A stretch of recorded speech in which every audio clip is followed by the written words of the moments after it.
What is up, guys? Welcome back to the channel, keeping you up to date on the latest wrestling news, rumors and reports. Today's we are covering everything that went down on this week's SmackDown, including the massive return for Zelina Vega, the latest backstage news on it, her reaction to it, and even deleting a controversial tweet. Lana finally opens up after her WWE release, latest update in regards to Money in the Bank, Monday Night Raw Superstar returning to action this Monday, and much more. So make sure you guys hit those notifications if you haven't just yet, and consider subscribing here and on our second channel for more of that wrestling content, including our wrestling news, a roundup, WWE 2K22 news, AEW updates, and so on. To start off, we definitely got to talk about that return that went down on this week's SmackDown and some interesting news from it, as we got to see Zelina Vega finally made her return to WWE. During Friday's show, Sonya Deville announced that Zelina Vega was going to be added to the Women's Money in the Bank ladder match. Zelina Vega also wrestled Liv Morgan in her first WWE match since being released in November of 2020. Vega took to Twitter to let everyone know that her sights are set to winning the Money in the Bank briefcase. Detailing the takeaways from her return, she tweeted the following: "What to take from tonight? I'm back. I'm going to be in the Money in the Bank ladder match and I will win, period. Everything else is irrelevant." As we discussed before, Zelina Vega's WWE release came shortly after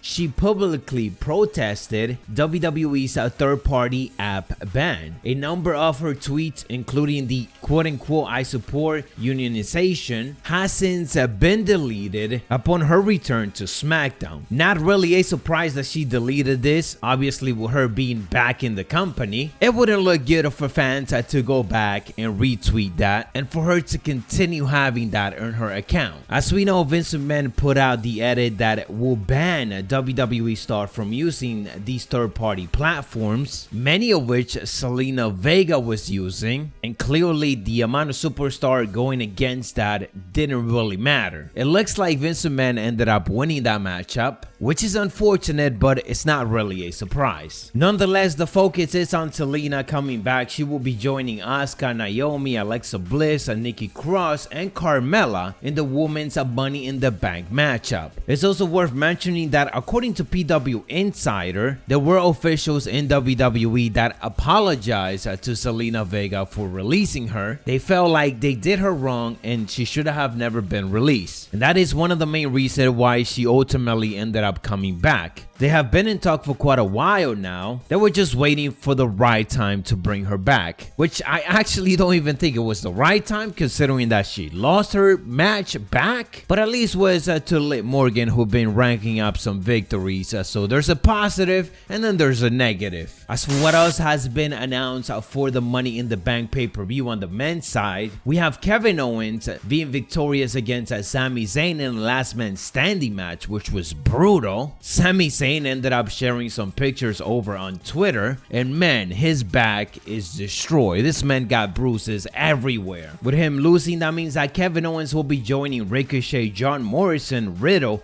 Big E, and Drew McIntyre on the Money in the Bank ladder match. WWE also ended up announcing that Seth Rollins will take on Cesaro next week in another qualifying match, and also Shinsuke Nakamura will take on Baron Corbin in one-on-one competition, also for a qualifying matchup. Talking about announcement, WWE made an interesting change to this upcoming Monday Night Raw. We were supposed to be getting the rematch of Xavier Woods taking on WWE Champion Bobby Lashley, but instead WWE changed that to a tag team match. Now it's going to be the New Day taking on the Hurt Business, Bobby Lashley, and MVP. This is obviously interesting because MVP hasn't competed in WWE in quite a while due to his injury, so it looks like he is now officially back and ready for in-ring competition. One of the most shocking releases that we got this year was Lana, as she was really making a strive and climbing herself up to be a main event level superstar, and one that was over by the fans. But of course, out of nowhere, WWE just released her. She recently went on Talk Is Jericho and she opened up about a couple of things. First off, indicating that of course some of those crowd noises entrances on the Thunderdome are piped in, and I mean that's not really a surprise, we kinda already know that. But she just kinda explained how much in control WWE is and why having the fans there is just important to get that organic reaction. She also ended up revealing that behind the scenes she obviously has been helping Miro with his character on AEW, giving it a purpose so that fans could connect with it more and just helping her out. She also went on to accuse WWE of making men feel more important than women, which was why she was always on the edge and a lot of times depressed that she was about to get fired. She indicated how if you are a manager or just a secondary on the roster, the company makes you feel less important, to the point where she couldn't believe when Miro was the one that got released first than her. She also went on to reveal how Roman Reigns canceled a planned table spot for her at Survivor Series, which ended up being for an understanding reason when you think about it. So she stated the following: "We were supposed to do this whole table spot on the show, and then Roman Reigns did not want us to do it because he had a table spot with Drew McIntyre. So there was some major pushback. The Samoans, Nia and Roman, you know, that whole thing. Like, oh my god, I'm caught in the middle of this drama. And so we had a huge spot. Like, I was supposed to be laid out in the very beginning. I was supposed to get in the ring and Nia snatched me." She went on to continue that is then when Nia Jax was gonna lay her out. The planned finish for the match kind of still continue, as Lana did end up being the sole survivor for Team Raw. She was the only babyface on it, but really just go to show you how much of a top superstar Roman Reigns is at this point. But this stuff is really not a surprise. WWE doesn't like to repeat a lot of spots in the same pay-per-view, so it's understandable why Roman didn't want that spot to be done before he did it to Drew or Drew did it to him. If you guys want more from this interview, again, make sure to check out The Talk is Jericho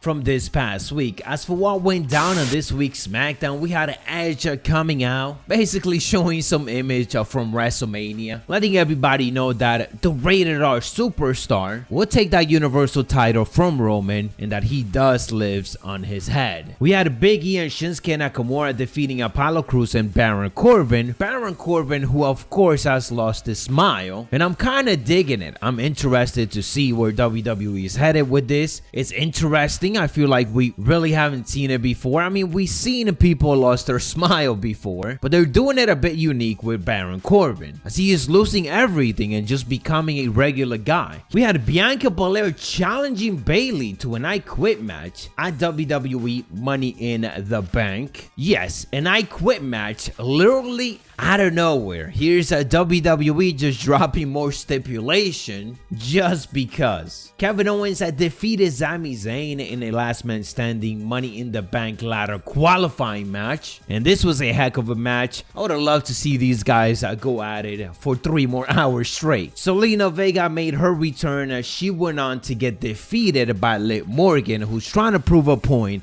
that she deserves to be in the Money in the Bank matchup. Otis continued to dominate this week, defeating Angelo Dawkins, and he is looking like a complete monster. This is the Otis that we needed when he was carrying that Money in the Bank briefcase. You're only about a year late, WWE, but you know what? Don't mess it up and I'll accept it. Jimmy Uso wanted to make Roman Reigns proud, so he was gonna get face to Edge, but Edge, he knows that this is a setup and Roman is probably gonna attack him from behind. But Jimmy Uso's plan to call out Edge pretty much backfire, as soon as Edge came out, Jimmy was kind of looking behind and checking if Roman was around, but there was no Roman. So Edge went on to send a painful message, giving that pain to Jimmy Uso and sending the message to Roman, hyping up their Money in the Bank matchup. So that is what went down on SmackDown. Let me know your thoughts down in the comments below. If you guys enjoy, find it informative, you know what to do. Make sure to elbow drop it and hit those notifications. I'll catch you on the next one, so stay savage.